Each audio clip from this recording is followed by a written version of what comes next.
তো chef Das kitchen থেকে আজকে একটা আপনাদের জন্য নতুন রেসিপি নিয়ে এসেছি। এটা খুব ভালো রেসিপি, সেটা হচ্ছে শাহী টুকরা। শাহী টুকরা রেসিপি বানাতে গেলে তাহলে আমাদের আজকে কি করতে হবে চলুন দেখি। আমাদের একটা পাউরুটি নিতে হবে, যেটা ব্রেড। এবার ব্রেডটাকে পিস পিস করে কাটবো, এরকম পিস পিস করে কেটে নেব। আপনি যতটা বানাবো তত পিস করে নেব। তো পিস করে কেটে সুন্দর করে কেটে এবারে তেলের একটা কড়াই বসিয়েবো।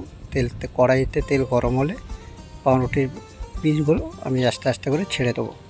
গাইস, দেখছেন যে আমি এত বড় কড়াই বসিয়েছি, অনেক তেল ঢেলেছি, কিন্তু এই তেলটা আপনারা বাড়িতে করলে এরকম করবেন না, কেন ছোট কড়াই নেবেন। কেননা আমি এটা রেস্টুরেন্টে করছি, এই তেলটা আমার অন্য কাজের জন্য ছিল, তাহলে আমি এতেই ভেজে নিলাম। ওই জন্য আপনারা কিন্তু আবার এত তেল দিয়ে ভাজবেন না।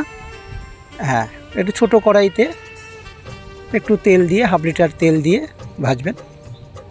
হালকা একটু ব্রাউন কালার হবে, দেখবেন পাউরুটিগুলো আস্তে আস্তে একটু ব্রাউন কালার হয়ে আসবে। এই যে আমারও পাউরুটিগুলো ব্রাউন কালার হয়ে এসছে। এবার আমি তুলে নেব, এই যে তুলে নিচ্ছি। এইবারে এইগুলো আলাদা একটা জায়গায় আমি রেখে দেবো। এই যে তেলটা ভালো করে ঝরিয়ে নিলাম, রেখে দিলাম। এরপরে নেব আমরা হাফ কিলো খোয়া ক্ষীর। এই যে খোয়া ক্ষীর আপনারা গ্রেট করেও দিতে পারেন, ভেঙেও দিতে পারেন, যেমনি আমি যেমন ভেঙে দিচ্ছি। দেখুন, আমি আর গ্রেট করলাম না। আর আমি এখানে 17 পিস আমি ব্রেড পকোড়া বানানোর জন্য আমি 2 লিটার দুধ নিয়েছি আর হাফ কিলো খোয়া ক্ষীর নিয়েছি। খোয়া ক্ষীর একটুখানি জল মিক্স করে আমি খোয়া ক্ষীরটাকে মিক্সিতে ভালো করে একটা পেস্ট করে নেব। এবার দেখুন, মিক্সিতে আমি পেস্ট করে নিচ্ছি।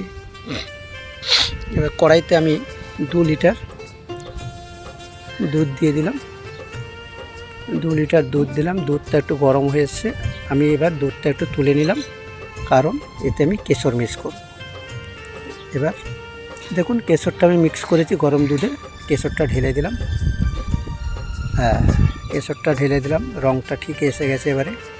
এবারে আমি এতে চিনি অ্যাড করব। 2 লিটার এতে চিনি অ্যাড করব। এবার মাখন অ্যাড করব। এতে হোয়াইট মাখন অ্যাড করে আপনারা যদি হোয়াইট মাখন যদি না পান, তাহলে এলো মাখনও ইউজ করতে পারেন। দেখুন, আমি 600 গ্রাম মতন চিনি দিয়েছি এখানে। 600 গ্রাম মতন চিনি অ্যাড করলাম। এবারে দুধটাকে ভালো করে জাল দেবো, ভালো করে ফোটাবো। ফোটানোর পরে এই যে আমি খোয়া ক্ষীরটাকে পেস্ট করে রেখেছিলাম, দেখুন ঢালে দিচ্ছি। আমি এর মধ্যে ঢেলে দিলাম, দিয়ে ভালো করে একটু, দুধটা যত ভালো ফোটাবেন ততটাই ভালো। এবার একটু ফ্লেভারের জন্য আমরা কি দেবো, একটু এলাচের গুঁড়ো দেবো, যাতে এলাচের গুঁড়ো একটা ফ্লেভার থাকে। এলাচের ওই এলাচের গুঁড়ো দেখুন। এবারে দুধটাকে দেখুন জাল দিলাম, খুব ভালো করে ফুটে এসছে, দেখছেন ফুটছে। এবারে আমাদের ভাজা ব্রেডগুলো এতে ছেড়ে দেবো, একে একে করে সব ব্রেড দিয়ে দেবো। এইবারে আমরা কি করব, এখনই একটা একটা করে আবার ব্রেডগুলোকে একটু ভিজিয়ে নিয়ে তুলে দেবো। এই জন্যে যে ততক্ষণ একটু দুধটা এই ব্রেডটার ভেতরে যাবে।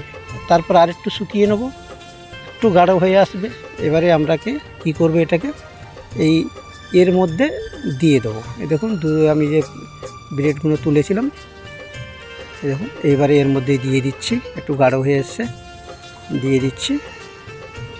দিয়ে দিলে এগুলো আবার জমে যাবে, একটু ঠান্ডা হলে এগুলো জমে যাবে। আপনারাও এরকমভাবে দিয়ে দেবেন, দিয়ে ভালো করে এই দেখুন।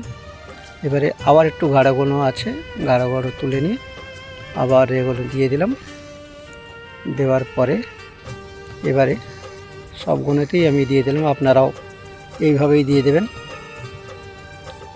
দিয়ে দেওয়ার পরে এবারে আমি পেস্তা একটু গুঁড়ো করে রেখেছি, এই যে পেস্তা, একটু ওপরে পেস্তা ছড়িয়ে দিলাম। এবার পেস্তা ছড়িয়ে দিলাম, যে দেখতে ভালো লাগছে, দেখুন কি সুন্দর দেখতে হয়েছে। এইগুলো আপনারা বাড়িতে ফ্রিজে রেখে একটু ঠান্ডা করে প্যাকিং করে ফ্রিজে রেখে এক সপ্তাহ খেতে পারেন। একদম পুরো রেস্টুরেন্টের খাবার, বাড়িতে বসে খেতে পারবেন। দেখুন, আমার এই ভিডিওটা যদি ভালো লাগে তাহলে সাবস্ক্রাইব করবেন, লাইক করে সাবস্ক্রাইব করে দেবেন।